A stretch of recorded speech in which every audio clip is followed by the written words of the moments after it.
Hello friends, welcome back to my channel. कैसे हो आप सभी।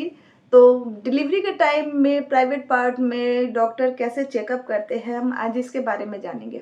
देखिए, चाहे आपकी डिलीवरी नॉर्मल हो या सी सेक्शन से हो, प्राइवेट पार्ट का चेकअप तो ज़रूर होता है, जिससे पता चले कि बेबी किस पोजीशन में है।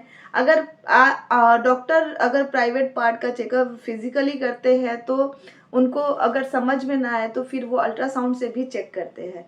तो बहुत सारे लोगों का ये कंसर्न होता है कि ये किस तरीके से किया जाता है, क्या ये पेनफुल होता है या क्या होता है, प्रोसीजर क्या है। और खासकर जो न्यू मॉम है, जो न्यू मॉम बनने वाली है, जैसे जैसे हमारा जो डिलीवरी टाइम पास आता जाता है, हमारी टेंशन बढ़ती जाती है बहुत सारी चीज़ों को लेकर। कितना पेन होगा, कैसे डिलीवरी होगी, नॉर्मल होगी, सी सेक्शन होगी। तो इन सब को लेकर बहुत ज़्यादा टेंशन हो जाती है फीमेल्स में। मैं खुद जब पहली बार माँ बनी थी तो मेरे लिए ये बहुत मुश्किल समय था, बहुत टेंशन था। एक तो 2 मिसकैरेज के बाद जब मेरा कंप्लीट 9 मंथ हुआ था तो मुझे हर दिन को लेकर एक टेंशन होती थी।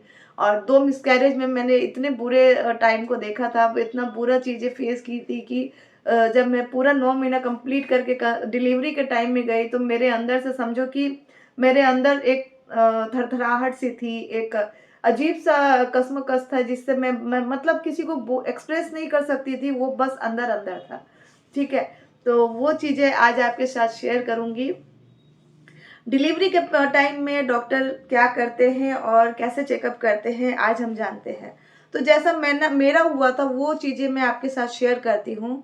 जब मैं जिस दिन मुझे डिलीवरी के लिए बुलाया गया था, मेरा सी सेक्शन से डिलीवरी हुआ, लेकिन सी सेक्शन करने से पहले नॉर्मल डिलीवरी करने का बहुत ट्राई किया गया था। मुझे डॉक्टर ने एक मेडिसिन दी थी जीभ के नीचे रखने के लिए, जिससे कि मुझे पेन उठे। मुझे हल्के-हल्के पेन थे लेकिन वो लेबर पेन उठ ही नहीं रहे थे।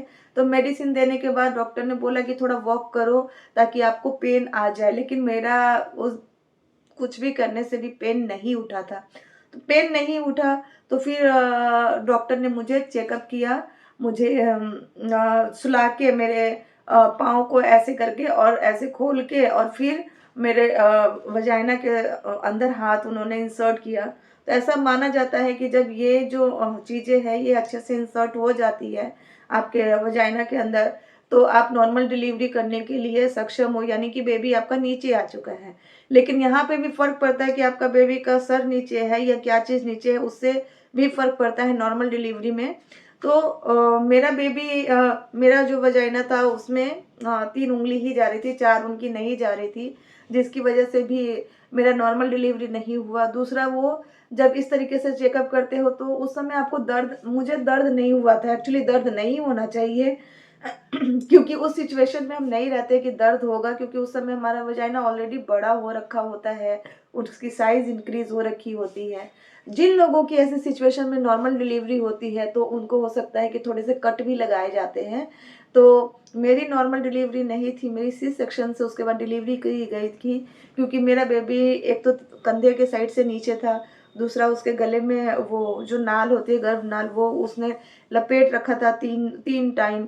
तो उसको निकालना बहुत मुश्किल था, नहीं हो सकता था। और मेरा क्योंकि पूरा 9 मंथ पूरा होके 15 दिन एक्स्ट्रा होके मैं डिलीवरी करने गई थी, पेन ही नहीं उठ रहा था, तो मेरा सी सेक्शन से ही करवाया गया क्योंकि मुझे ब्रीदिंग की प्रॉब्लम हो रही थी।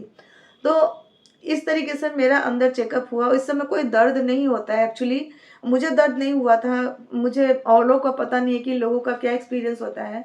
दर्द नहीं हुआ था और ये बिल्कुल पेनलेस प्रोसीजर होता है।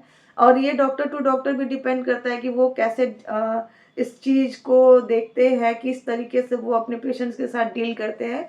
ये डॉक्टर टू डॉक्टर डिपेंड कर सकता है। अगर आप लोगों का दर्द हुआ था डिलीवरी के टाइम में चेकअप करते समय तो आप मुझे ज़रूर बताइएगा, क्योंकि मुझे ये एक्सपीरियंस नहीं है दर्द का, मेरे को दर्द नहीं हुआ था। तो आप अपना एक्सपीरियंस ज़रूर कमेंट में लिखिएगा ताकि अदर्स लोगों को समझ में आए और पता चले कि हाँ, दर्द हुआ था या नहीं हुआ था। तो आप लोग प्लीज़ अपना कमेंट लिखिएगा। तो यहाँ पे ये चीज़ मैंने बता दी। फिर उसके बाद मेरा सी सेक्शन से ऑपरेशन हुआ था।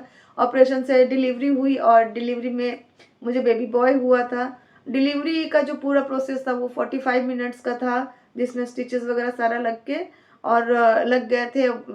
डॉक्टर ने मुझे पूरी तरीके से बेहोश करने से पहले एक बार बेबी का चेहरा दिखा दिया था और फिर मैं रेस्ट करने के लिए अपने वार्ड में चली गई थी। तो ओवरऑल मैंने जो देखा सी सेक्शन में आपको कमर के नीचे से शून्य कर दिया जाता है तो उस समय समझ में नहीं आता है, जब आप उठते हो होश में आते हो तो दर्द होता है। लेकिन जो वजाइनल चेकिंग होती है उसमें डॉक्टर के हाथ से मुझे पेन नहीं हुआ था। मेरा एक्सपीरियंस है, पेन नहीं हुआ था। अदर्स का आप लोग ज़रूर बताइएगा। और ये वीडियो अगर न्यू मॉम देख रही है तो ज़्यादा घबराने की बात नहीं है, क्योंकि ऐसा कुछ नहीं होता। माँ बनना सबसे बड़ा लाइफ में एक अचीवमेंट भी है। एक औरत माँ बनने का जो फ़ील, दर्द सब बर्दाश्त कर सकती है, वो कुछ भी कर सकती है। तो स्ट्रॉन्ग बनिए, औरत बहुत स्ट्रॉन्ग होती है, हर औरत स्ट्रॉन्ग होती है। बिल्कुल आसान आपके लिए ये प्रोसीजर बहुत आसान है। जब आप बच्चे का मुँह देखोगे ना, तो सब कुछ भूल जाओगे। उस दुनिया का बड़े से बड़ा दर्द जो है ना, वो छोटा हो जाएगा। तो दोस्तों, उम्मीद करती हूँ कि आप लोग अपना एक्सपीरियंस ज़रूर यहाँ पे लिखोगे और वीडियो पसंद आए तो इसे लाइक और शेयर करोगे। चैनल पर फर्स्ट टाइम आए हो तो सब्सक्राइब कीजिएगा। फिर मिलते हैं अपने नेक्स्ट वीडियो में। Till then bye bye.